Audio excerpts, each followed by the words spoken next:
जिस पार्टी से आते हैं आपकी विचारधारा बिल्कुल अलग देखने को मिली, पार्टी छोड़ते ही सारे ऐसे कैसे हो गया? मैं भारत के साथ हूँ। नहीं पहले जो आते मैं राष्ट्र के साथ हूँ। आपने जो वक्तव्य दिया हम उससे बड़े खुश हुए। मैं सत्य के साथ हूँ। मैं कल भी सत्य के साथ था, आज भी सत्य के साथ हूँ। और सत्य ये है कि ये सनातन राष्ट्र है। आप पार्टी में इतने साल रहे, आप उनको क्यों नहीं सिखा पाए सनातन की बात? आप उन्हें धर्म की बात क्यों नहीं सिखा पाए? बड़े विशिष्ट रहे आप। सिखाया उसे जाता है जो सीखना चाहता हो। राहुल गांधी ऐसे व्यक्ति हैं जिन्हें सिखाया नहीं जा सकता। धर्म नहीं है, वो मत है, मतांतर है और पंथ है। अगर धर्म है तो वो सनातन है।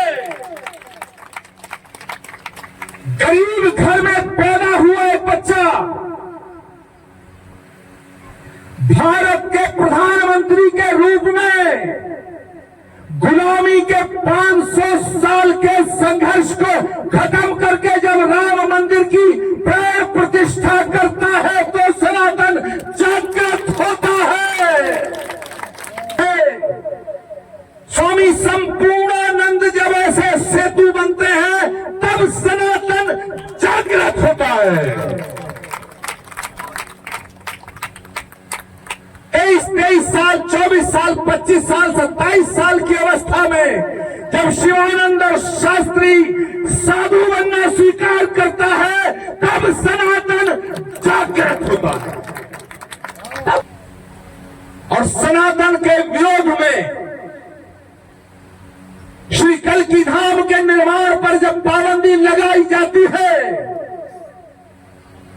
18 साल के संघर्ष को विराम दे करके कल्की धाम का शिलान्यास करने संभल की पवित्र भूमि पर जब देश का प्रधानमंत्री आता है तब सनातन जागृत होता है। चढ़ा जाएंगे ऐ वतन, ऐ वतन, ऐ वतन, ऐ वतन, ऐ वतन, ऐ वतन, ऐ वतन, ऐ वतन। प्रतीक रावण का वध करता है तो सनातन जागृत होता है। द्वापर के अंदर भगवान कृष्ण जब कुरुक्षेत्र के मैदान में कहते हैं कि परित्राणाय साधूनां विनाशाय च दुष्कृताम्, तब सनातन जागृत होता है। भारत का युवा सन्यासी शिकागो की धरती पर जाकर के जब विश्व बंधुत्व का उद्घोष करता है तब सनातन जागृत होता है। छत्रपति शिवाजी महाराज पूरी जिंदगी का संघर्ष स्वीकार करते हैं, लेकिन औरंगजेब के सामने सर झुकाना स्वीकार नहीं करते हैं, तब सनातन जागृत होता है। महाराणा प्रताप घास की रोटी खाना स्वीकार करते हैं, लेकिन अकबर के सामने सजदा करना स्वीकार नहीं करते हैं, तब सनातन जागृत होता है। गुरु गोविंद सिंह जी महाराज अपने लाडलों को दीवार में चुनवाना स्वीकार कर लेते हैं, लेकिन सनातन से समझौता नहीं करते, तब सनातन जागृत होता है।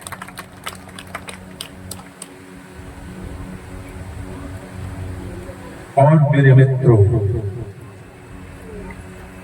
मैंने अपनी बात शुरू होने से पहले एक बात कही कि मैं भारतीय जनता पार्टी का सदस्य नहीं हूं, लेकिन मैं भारत का सदस्य हूं।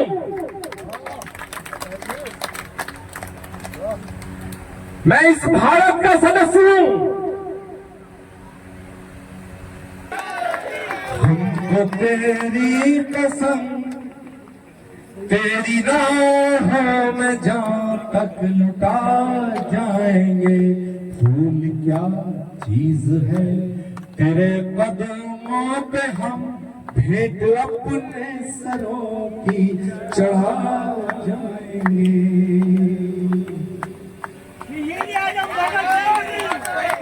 मेरे दोस्तों, इस सभी संत समाज ने उसका अनुमोदन किया।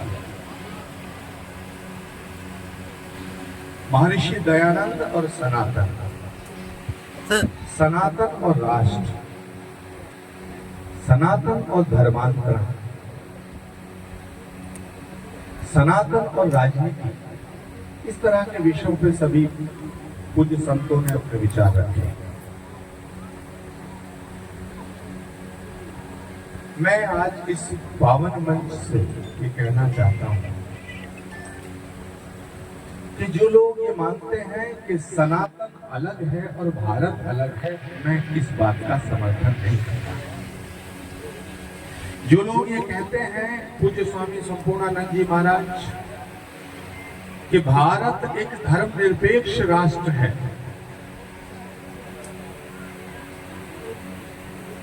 शिवम जी महाराज, शास्त्री जी, नवीनानंद जी महाराज, कल्याण देव जी, सभी पूज्य संत यहाँ उपस्थित हैं। बहुत अच्छी बातें कही रामानंद जी ने, जगजीत सिंह जी ने, और स्वामी शिवानंद जी ने तो उनका पूरा निचोड़ कर दिया।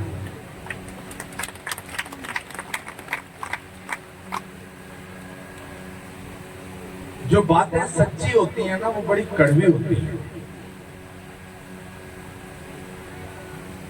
वो बड़ी कड़वी होती है। और दवाई जो होती है वो कड़वी होती है। मीठे मीठे शब्द, मीठी मीठी दवाई से हम एक दूसरे को सम्मान तो दे सकते हैं, हम एक दूसरे का महिमा मंडन तो कर सकते हैं, लेकिन अगर हम किसी अंधेरे को दूर करना चाहें तो हम नहीं कर सकते। जब सूरज की रोशनी अपनी परवान चढ़ी हो,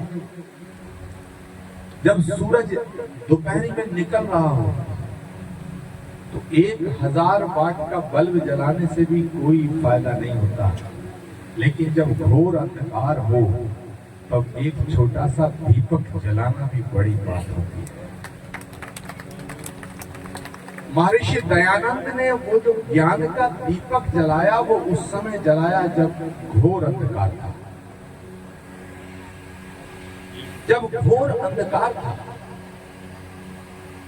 धर्म के नाम पर, सामाजिक परंपराओं के नाम पर कुछ विकृतियां पैदा हो गई, और जब किसी भी समाज में, किसी भी धर्म में, किसी भी पंथ में, किसी भी मत में विकृतियां पैदा हो जाती हैं, तो फिर उसका पुनरुत्थान करना बड़ा मुश्किल होता है, और उसको निर्मल और अविरल करने के लिए फिर कोई स्वामी महर्षि दयानंद पैदा हुआ।